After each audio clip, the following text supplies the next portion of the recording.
What's up, Cart Masters? Nightside here, back with another video. Once again, we've got the second set of weapon trailers dropped at 2 a.m. and it looks spicy.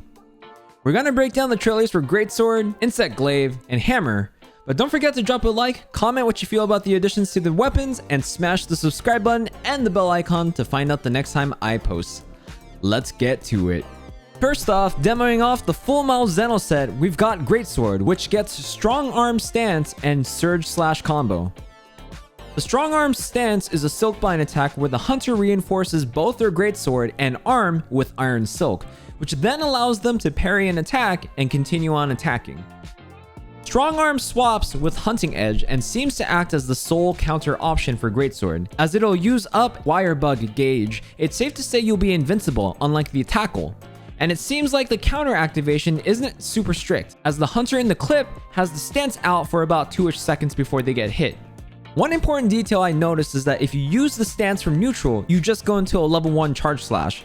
It's most likely safe to say that wherever your charge slash ended off will most likely be the level that it keeps after the stance is over. This counter stance will most likely be everyone's bread and butter. Greatsword users, we're about to get super aggressive.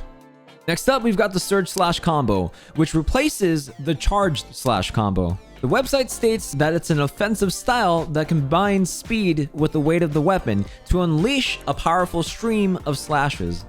Apparently, a large number of combos is performable, but there could be a chance that the combo count is capped at 3, as both examples of Surge/Combo only show 3 attacks before it dips into the finisher.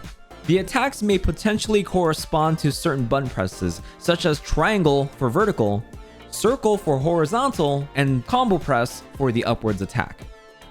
I also want to say that this might turn the Greatsword into a slightly slower Longsword 2.0, especially if you use the Strong Arm stance, since it's basically, your counter. The video ends with an impressive show of how everything can be tied up by opening up with the Surge/Combo to a charge, to the Strong Arm stance to block the first claw, and then the Rage/Super Armor to power through the second claw, swap evade to a rolling tackle, to another charge tackle cancel into the true charge slash. Absolutely spicy. Next, we've got the Insect Glaive, showing off what is most likely the Aurora Somnicanth set. We're introduced to the Awakened Kinsect attack and Kinsect Slash.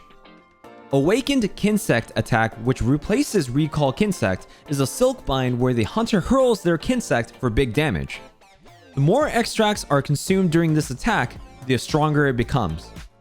After launching the Kinsect, the hunter will zip in while absorbing the extracts, marking the monster, and then chain into the Vaulting Dance.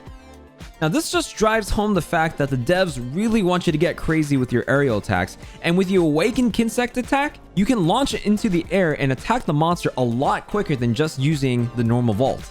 One particular thing I'm interested in seeing is how different Kinsects and their stats can potentially influence the attack, especially if you toss one at the head of the monster, because honestly, it seems like there's some potential to not only KO a monster or build up the KO meter, but also grab all the extracts while also dealing extra damage. Moving along, we've got the Kinsect Slash, which swaps the jumping advanced slash and is performed in midair. The hunter thrusts forward with the Insect Glaive, and if it connects, the hunter will perform a Vaulting Dance while absorbing extract. According to the website, if a red extract is pulled with the slash, no other extracts can be grabbed, but the Enhanced Insect Spiker can be performed as the trade-off. Now the question is, if it'll take up a chunk of stamina to perform as well. The video ends off by demonstrating how the Kinsect Slash chaining works, with the first slash pulling white, second one pulling red, and drops down with the Insect Spiker, which seems to be a new finisher, continues with the basic ground finisher combo into the swap evade, vaults into the jumping advancing slash, and then finishes off with a diving wyvern. Now I highly doubt that this will happen, but it would be really sick and really awesome if Insect Glaive has the ability to swap in midair, especially because it would make the aerial combat a lot more fluid, especially since a lot of your damage comes from the number of attacks that you've chained in midair. Just think about it. You could easily use the Kinsect Slash to chain a lot of attacks, switch skill swap, and finish off with a diving wyvern. It would be absolutely insane. Whether or not it'll actually happen, most likely not. Last but certainly not least, we've got the hammer with the Master Rank Gosharag armor and Lunagaran hammer, showing off Impact Burst and Spinning Bludgeon charge. The Impact Burst is the Silkbind that swaps with Impact Crater. The hunter stabs their hammer into the ground, spinning and wrapping it in iron silk, which in turn causes the silk to vibrate on any charge attack performed, creating a shockwave that makes it easier to flinch monsters. From the footage alone, it's hard to tell just how much it'll help in making monsters flinch, or if it'll add even more KO buildup, but the Silkbind itself does multiple hits, and practically any charge move is enhanced by Impact Burst. And finally, we've got the Spinning Bludgeon charge, which swaps with the Spinning Bludgeon and seems to basically just repurpose the move. The hunter literally just does a quick Spinning Bludgeon to store power, which can then be funneled into the next charge switch attack at the level you use the charge.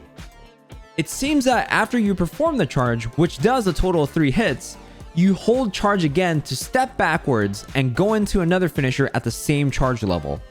Now, I'm assuming that when a monster is toppled, you'll still want to stick with the Big Bang combo, but when a monster is mobile, being able to chain level 3 charges back to back can be super devastating, especially if you can get the right opening. The end demonstrates a Silkbind Spinning Bludgeon, followed by a level 1 Spinning Bludgeon charge to a charge that builds up to a level 2 Step Smash and KOs the Rathian. Swap Evade to reposition by the head Impact Burst into the charge mode switch, and then finally finishes off with a Spinning Bludgeon. And that just about does it. What do you think? There's a lot of questions left that can't be answered until the full game releases, like how certain skills like Focus will be affected, since Strong Arm Stance can immediately put you into the True Charge Slash or Rage Slash for Greatsword, or different Kinsects and their stats can potentially affect the Awakened Kinsect Slash. But you know what? June is not that far away. Before you know it, we'll probably get a demo leading up to the release, and it's more or less just around the corner. Needless to say, every single weapon thus far seems to have gotten even more aggressive options to keep up the damage and pressure on monsters. Safe to say that we'll see crazier things as more weapon trailers get released. Don't forget, you can catch me on Twitch live for a variety of content, including Apex Legends, Elden Ring, and of course, Monster Hunter. That's it for me, Cart Masters. As always, get mad, get sad, have fun, and I'll catch you in the next one. Bye! I believe you! No, shut the fuck up, dude. Hard Fs. You know what you can say hard Fs with, too? Friend!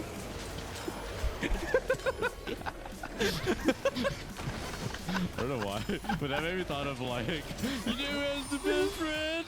Japan! Oh, shit!